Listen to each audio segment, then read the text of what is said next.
Remarkable isn't a company that's putting out hardware left and right, like some others in the e-ink space. So it's always super exciting to see something new from the company. They recently released the Type Folio, which is a cover with an integrated hardware keyboard. But it's not just your run-of-the-mill cover with a keyboard thrown in. Instead, the Type Folio is using a very clever design that hides the keyboard when not in use. Before getting into too much detail, let's quickly unbox it first. As with all recent Remarkable products, this box is designed beautifully and fits well with the minimalistic design of the Remarkable 2. On the back side, you have a little more information about its functions and also the language version of your keyboard. I got the German keyboard layout, but there are also English for the US, for the UK, Spanish, French, and Nordic layouts available at this time. Right now, all versions are out of stock. There are two reasons for this. First, the demands seem to have been quite large. But second, Remarkable identified a quality problem affecting the plastic spine of the first batch of the Type Folios. They sent an email out letting customers know, so the shipments are on hold right now, so they can fix the issue. If you already got the cover, you can get a free replacement once available by getting in contact with the company's support team. I haven't had any quality problems as of yet, but have only been using it for roughly a week at this point. There is a black and a brown version available. Both use artificial leather and regularly cost a rather hefty 200 euros or dollars, excluding shipping. With an Active Connect subscription, you can save 50 bucks, which is an okay deal considering the subscription cost is 3 euros per month. And at this point, it's still included for a full year when getting the Remarkable 2. Okay, so enough talk. Let's open the box. So in there, we have the cover itself and nothing else. And inside the cover is the quick start guide, which is pretty straightforward. So let's have a closer look at the cover itself. The cover's artificial leather feels nice and robust. Comparing it to the Bookstep Ultra's cover, which is competing in a similar space, the Type Folio feels much better in my opinion, because the Book's cover has a rather soft and rubbery feel to it. I'll reference the Bookstep Ultra's keyboard cover a couple of times in this review, because it offers another perspective on this type of accessory. Since the Type Folio's keyboard is hidden, it doesn't look much different than the regular cover for the Remarkable 2. However, what you immediately notice is the weight. With 453 grams, it's actually heavier than the Remarkable 2 itself, which is around 404 grams. Putting the enote device inside the cover is super easy because it's held in place magnetically, basically exactly the same way as with the regular cover. Getting it out of there is a bit more fiddly because it's held in place pretty well and even a bit stronger than with the regular cover. The keyboard is physically connected to the Remarkable 2 through pogo pins.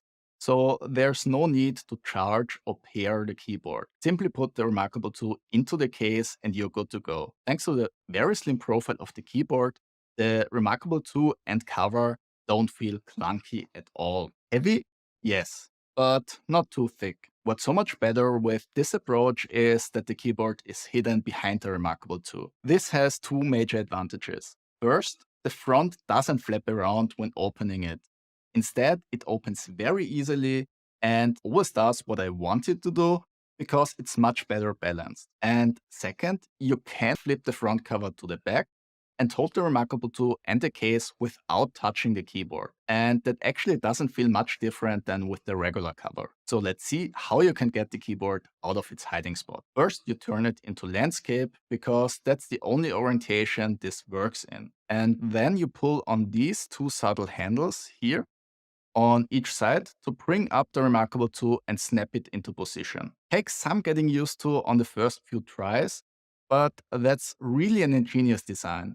The keyboard is hidden and protected when closed, and the whole thing feels very sturdy this way. There is a little flex to it when testing durability, but that's not surprising and isn't a problem during normal use. There are two angles in which you can set up the Remarkable 2. One is steep, like this, and the other one is pretty flat for a more top-down view of the whole setup. Both feel very secure. Remarkable points out that the travel for the keys is 1.3 millimeters, which is pretty generous for a device like this. For comparison, an M2 MacBook Air has 1 millimeter of key travel, and new Lenovo ThinkPads have around 1.5 millimeters.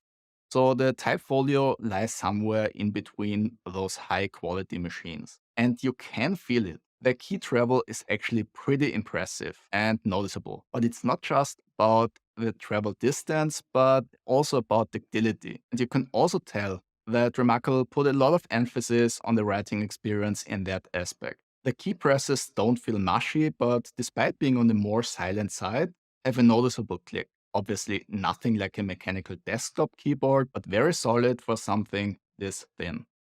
The only key that feels a bit worse is the space bar, in my opinion. On the edges, it feels a bit flimsy, which isn't the case with the other keys. But luckily, that isn't an issue for responsiveness. Most of the letter keys measure 15.5 millimeters in height and width, which is half a millimeter larger than the keys on the Bookstep Ultra's keyboard. The space between the keys is also a little larger, which makes typing feel less cramped. However, there's one thing I don't like. For being able to implement key sizes like this, Remarkable had to shrink the keys on the outer edges. Although I never learned the standard touch typing system, I usually still manage to blindly type 60 to 80 words per minute on a laptop or desktop keyboard. But with the Folio keyboard, I'm noticeably slower at the moment. But that could just be me and my unique typing style, and might not be an issue otherwise. Either way, it's not a deal breaker in my opinion, because it's simply a matter of getting used to it over time. So let's quickly check out how the Remarkable Tools software behaves with the keyboard attached. The first thing you will notice is that this also doesn't have a sleep or wake up function, same as the regular cover, because the Remarkable tool itself is missing that feature, which is really a shame because although it's a very small thing, it adds a lot of convenience of using a device like this. When first using the keyboard and snapping the Remarkable tool in place, you're prompted about the control function, which you can select as being PC or Mac-like. That's a nice touch. The writing experience itself is pretty straightforward. Once inside a notebook, you can just start typing. On a blank page, you automatically start with the headline and have the option to place sub-headlines and list items as well. And regular text, obviously. Once you know these options, the whole thing is very easy to use. But to be honest, functionality seems to be a bit limited in a few aspects. The first thing I noticed was that right now the text doesn't line up with the different templates, which is weird, to be honest. So writing like this only makes sense on a page with a blank background. I suspect Remarkable will update this in the future, but as of yet, it's actually a small annoyance as far as I'm concerned. So naturally, what I wanted to do because of the missing alignment was to move the text. But that's not how the text input works on the Remarkable tool. It's not a field you can move around with your fingers as you can do on a few other ink tablets, but basically a fixed page layout where you can start typing from the very top all the way down to the bottom of the page. Which brings me to the next issue I have. Can't change that fixed layout at the moment either. The text is always centered in the middle of the landscape notebook, which I think is a lot of wasted space. So that too will hopefully be addressed at some point in the future. What works incredibly well is the small latency and quick response times when using the keyboard. Thanks to it being physically connected to the Remarkable tool, the company reduces unnecessary lag that would be present with a Bluetooth connection. The ink screen is also responsive, so that at no point did I feel like the type text was lagging behind when using the keyboard. And when you're done typing, you can simply pick up the pen and start writing on the page. So as it was introduced in the 3.0 software,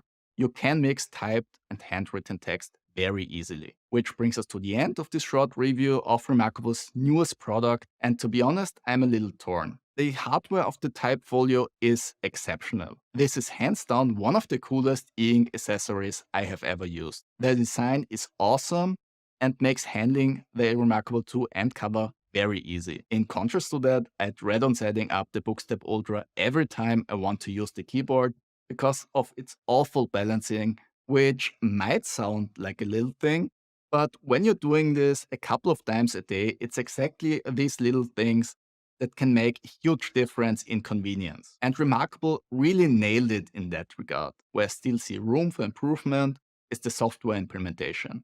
While I do enjoy using the keyboard with the Remarkable 2, there are a couple of issues that I'd like to see fixed. I don't expect Remarkable to implement a full-blown alternative to Microsoft Word in the user interface, but having a few more styling and layouting options would go a long way. But all in all, the Remarkable Type Folio is a very surprising and clever addition to the Remarkable 2, which can basically transform the enote device into a digital typewriter. With its price of $200, it's pretty expensive though. Getting a Remarkable 2 with the Plus version of the stylus and the Type Folio costs nearly $630 or 680 euros, which is a lot of money. But despite that high price, I can still recommend it, because all things considered, it's still a great package. Just keep the software shortcomings I mentioned earlier in mind so you can adjust your expectations accordingly. If you found this video useful, please consider leaving a thumbs up and subscribing to help me out with growing the channel, and also to not miss future videos.